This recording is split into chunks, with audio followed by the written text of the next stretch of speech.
Memory transcription subject. Glim. Venlil rescue. Date. Standardized human time.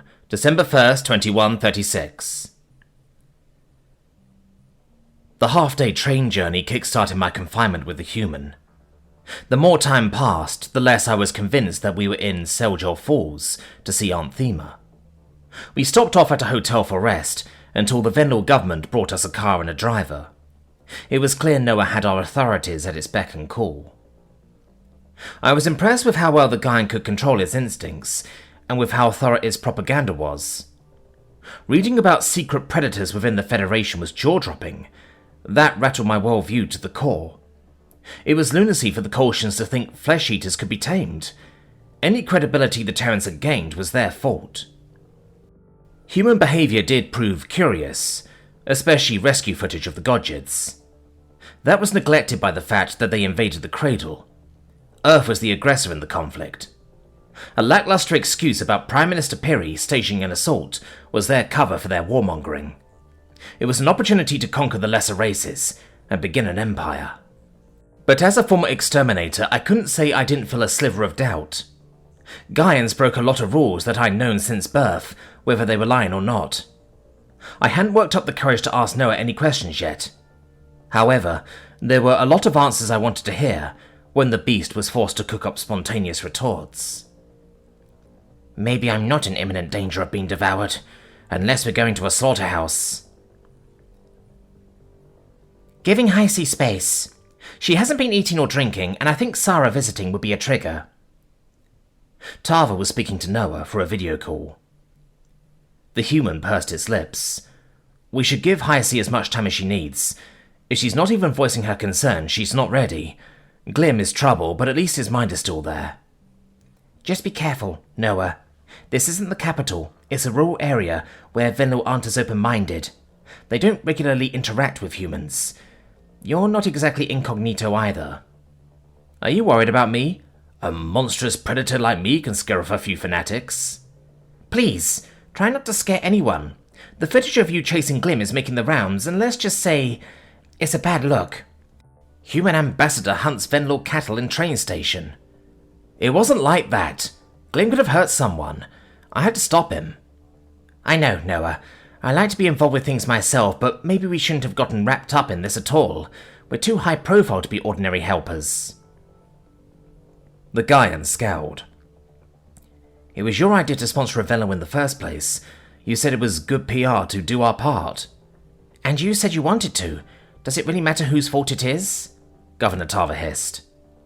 No, I just don't want your media team to toss me onto the bus. Stars, I hate all your idioms.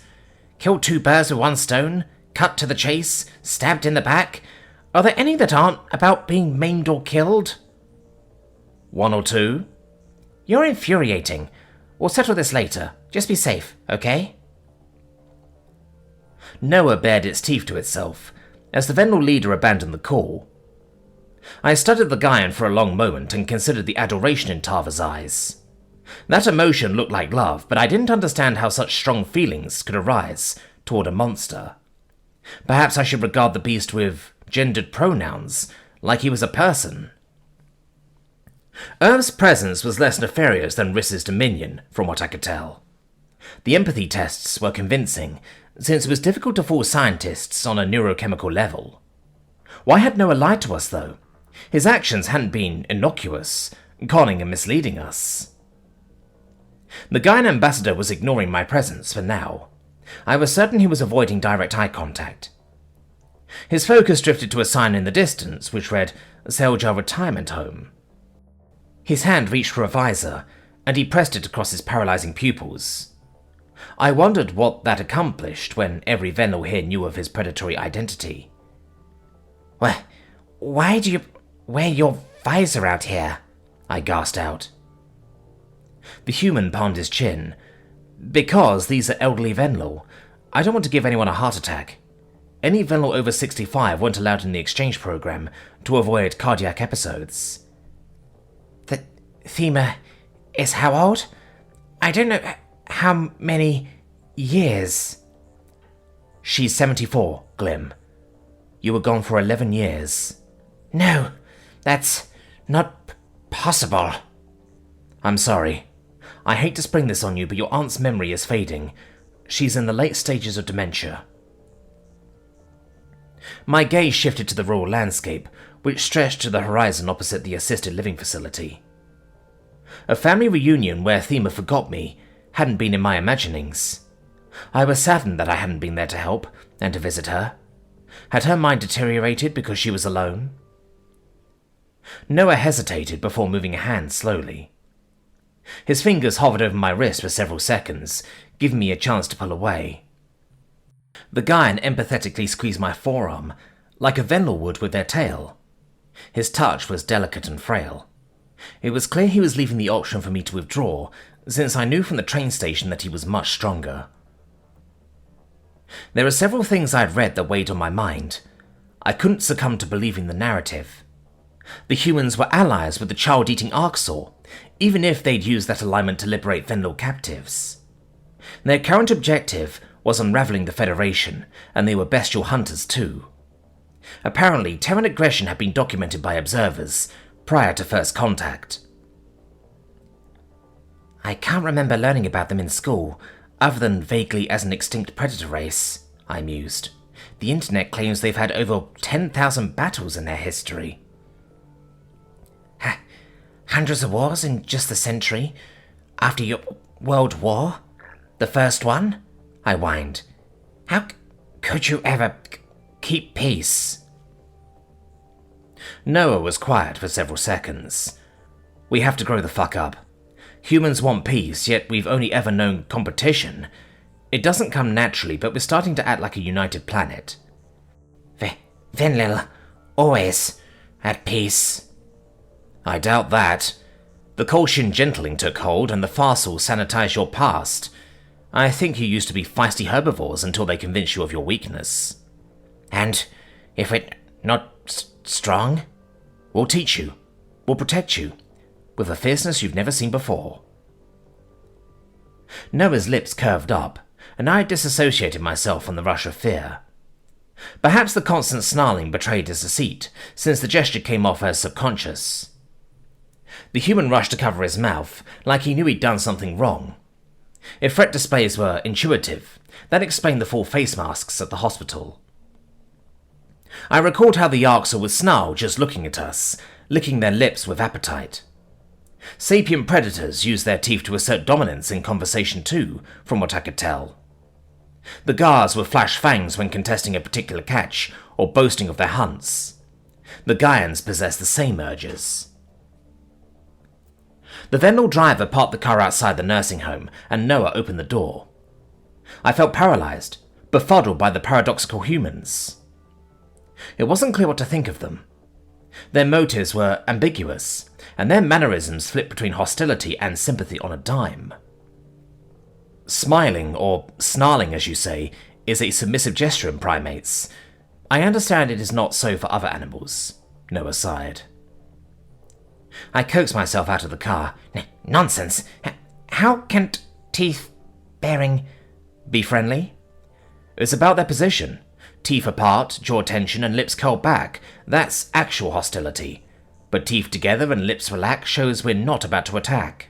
So, is saying you don't want to bite?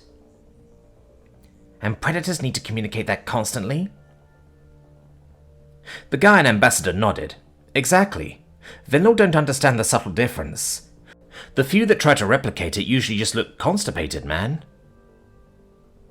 I chuckled in spite of myself. You have these answers well rehearsed. I'm used to explaining everything we do. If I'd explained us better in my speech, 1 billion people wouldn't have died. Since then, I sifted through our evolution pretty thoroughly.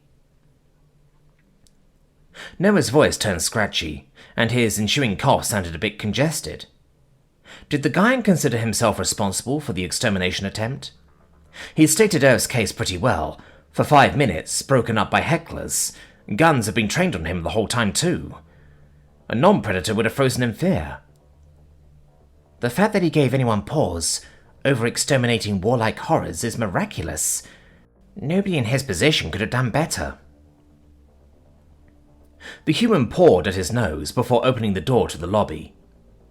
He gagged at once and muttered something about disinfectant smell. A middle-aged Venlil sat at a reception desk, startling at our appearance. Her eyes went wide with fear, and her ears pinned back. She snapped out of it enough to tap a notice with her tail.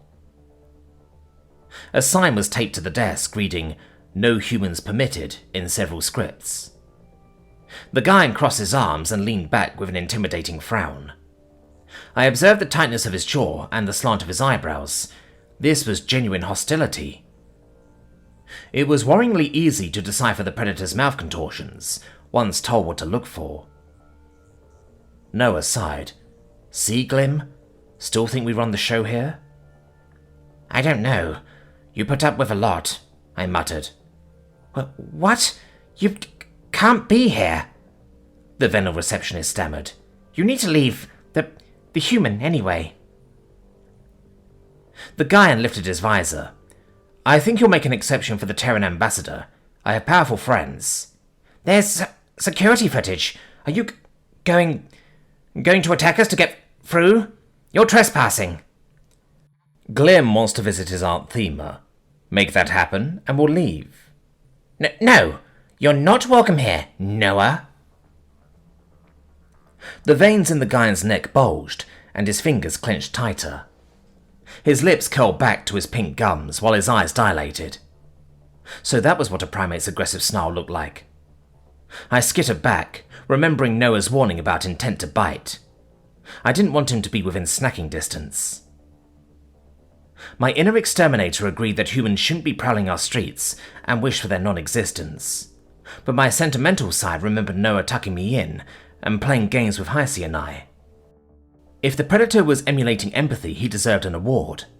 There was more to this conqueror than my arcs or tormentors. The Venal receptionist wasn't backing down from her statement, and was gaining more confident by the second. She bared her own teeth, reaching for a phone. Perhaps this employee intended to dial exterminators. I was increasingly worried about the guy and biting this individual. "Don't talk to Noah like that!" A civilian nurse trotted into the room and glared at the receptionist. "Please forgive Khaliva. She doesn't think highly of your kind. Those flesh beasts drain our resources, and our taxes go to their meat factories. They set up their encampments anywhere and litter our big cities. Some of them don't even work," the Venal snapped back. "Have got bombed to oblivion. Those humans lost family members and everything they own. Wouldn't you be grieving too?" The quadruped flicked her ears, and Khaliva slunk off with a look of loathing. The civilian nurse shook her head before approaching Noah with cautious steps. The Gaian refitted his visor and clasped his hands behind his back. He dipped his head, perhaps to show appreciation. "Please listen, Ambassador Noah. I can't allow you to interact with our patients," the nurse said. Noah hissed in exasperation. "What? I thought you were on my side." "I am. Many of our residents have memory problems and wouldn't know what a human is. A scare at their advanced age could be deadly. You don't want to kill someone, do you?" "Of course not. But Glim's been an Arxor captive for a decade. He needs to see his Aunt Thema." "Why don't I take Glim to her room and you wait here? Then you leave after without any unwanted incidents." The predator paced for a few seconds, startling the civilian. Even with the visor on, I could sense his unnatural eyes on me. Noah was considering whether I'd run off at the first opportunity, which was a high possibility. He must be feigning deliberation to seem reasonable. Why would he let me out of his sight? "The human went to great lengths to track my escape and hunted me in a public venue. He wouldn't release his catch." "Okay. Thanks for helping us, nurse." The Gaian sat in a chair which was comically small for him. "I trust you, Glim. The question is if you trust me." I withheld a disbelieving hiss and tried to make sense of my sudden release. Of course I didn't trust a predator, after years as a cattle captive. Besides, his introduction started with deceit, which eliminated any chance of mutual trust. Concealing all information about his kind didn't inspire positive thoughts. Noah had done an admirable job of swaying me when I scorned any nuance originally, but our first encounter proved he was a trickster. I followed the Cerulean down a hallway and relaxed as the Gaian didn't follow us. This was a pristine opportunity to escape captivity. I could evade detection better in this less integrated town. The Cerulean stopped outside one door and gestured for me to enter. My ears perked up with hope as I crept into the room. Thema wheezed on her side, and her facial fur was starkly snow-white. The glassiness in her eyes reminded me of Cattle Venlil. Drool was running down her chin. An old sitcom played on a TV which she blankly watched. "Thema?" I whispered. My aunt screeched, "Help! There's a strange man in my room." "It's me, Glim. I came to visit you." "You're not Glim. Glim was captured by the Arxor." Yes, that was true for 11 years. The humans traded for me. See the neck brand? Human? What kind of species name is that? The aliens. Thema. The predators.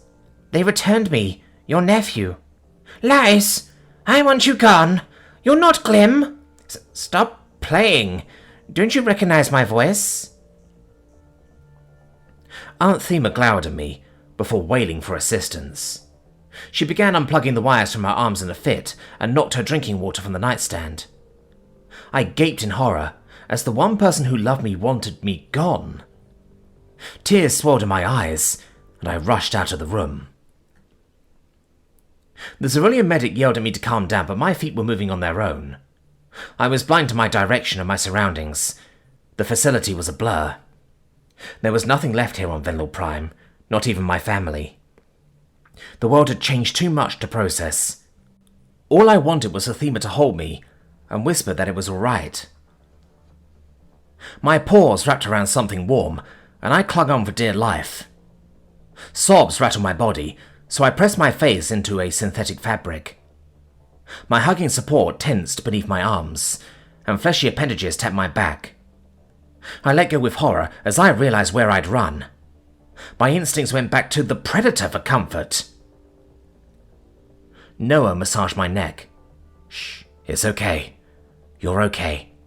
"You don't know what it's like," I screamed. "Actually, I do. My dad had Alzheimer's. I'd visit him every weekend, and he didn't remember who I was.